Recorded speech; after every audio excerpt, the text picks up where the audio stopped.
தினேஷ் 2 மாதம் மட்டும் கிளாஸ் போயிருந்தேன், டைலரிங் கிளாஸ். ஒரு 2 மாதம் முன்னே ப்ளவுஸ் தைக்கிறதுக்கு பேட்டர்ன் போட்டு கொடுத்தாங்க.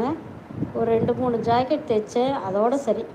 அதுக்கப்புறம் கல்யாணம் ஆகிடுச்சு, 2 பசங்க பிறந்துட்டாங்க. அதுக்கப்புறம் வீட்லேயே ஒரு மிஷின் வாங்கி போட்டு தைச்சேன். பழசெல்லாம் ஞாபகப்படுத்தி படுத்து தைச்சிக்கிட்டே இருந்தேன். ஆரம்பத்தில் சொதப்பிடுச்சு. அதுக்கப்புறம் பிக்கப் பண்ணிட்டேன் நான். நிறைய யூடியூப்பில் பார்த்து பார்த்து நிறைய சுடிதார் தைக்க, டிசைனர் ப்ளவுஸ் தைக்க, இந்த மாதிரி ஏகப்பட்டதை கற்றுக்கிட்டேன். ஒரு கஷ்டம், ரொம்ப கொரோனா பேட்சில் ரொம்ப கஷ்டப்பட்டேன். எங்கள் குடும்பம் கஷ்டத்தை சமாளிக்க முடியாதனால வெளியில் கார்மெண்ட்ஸுக்கு வேலைக்கு போனேன். திருவண்ணாமலையில் ஒரு 2 வருஷம் போயிட்டு இருந்தப்போ அங்கே சட்டை, ஜென்ஸ் சட்டை தைக்க கற்றுக்கிட்டேன். அப்புறம் ஸ்கூல் யூனிஃபார்ம் கவர்மெண்ட் தைக்கிது இல்லையா, அது எல்லாமே தைக்க பழகிக்கிட்டேன். டைலர் வேலை எனக்கு அவ்வளோ ஹெல்ப்ஃபுல்லாக இருந்துச்சு. அப்போ கொரோனா பேட்சப்போ கஷ்டத்தில் இருக்கும்போது அதுதாங்க எனக்கு கை கொடுத்துச்சு. அதை என்றைக்கும் மறக்கக்கூடாது இல்லையா. எனக்கு டைலரிங் சம்மந்தப்பட்ட எல்லா வேலையுமே தெரிஞ்சும் பெரிய மிஷின்லாம் கொஞ்சம் ரிப்பேர் கூட பார்த்துக்க தெரியும். எனக்கு என் வீட்டு மிஷினை நானே ரெடி பண்ணிக்குவேன். சின்ன பிரச்சனைக்கெல்லாம் நான் டைலர் வேலை செய்கிறாங்க இல்லையா, ரிப்பேர் பார்க்குறவங்கள கூப்பிடவே மாட்டேன், நானே பார்த்துக்குவேன் என்னால் முடிஞ்ச வரைக்கும். என்னன்னு தெரியலைங்க, வீட்டுக்குள்ளே எதையோ புகை வீட்டுக்குள்ளே வந்த மாதிரி இருக்குது, மூச்சோட கஷ்டமாக இருக்குது.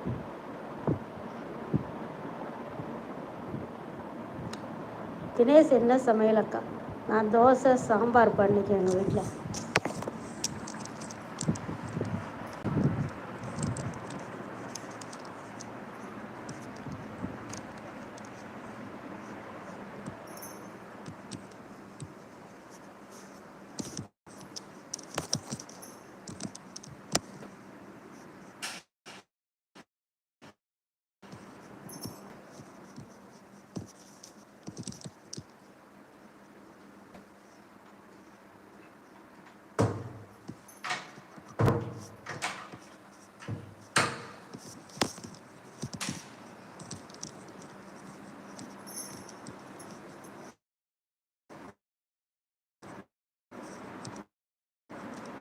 இதெல்லாம் ரொம்ப வீட்டுக்குள்ள மூச்சுடவே கஷ்டம்.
திருப்பூருக்கு டைலரிங் சம்மந்தப்பட்டது, தொழில் சம்மந்தப்பட்டது எல்லாமே இருக்குது.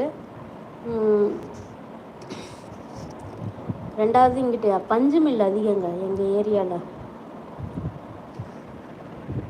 பஞ்சு மில் அதிகம், ஹெவி. ஒரு நாளைக்கு 450 ரூபா லேடிஸே வாங்குகிறாங்க பஞ்சு மில்லில். அவங்கவுங்க எக்ஸ்பீரியன்ஸுக்கு ஏற்ற மாதிரி இங்கே தர்றாங்க.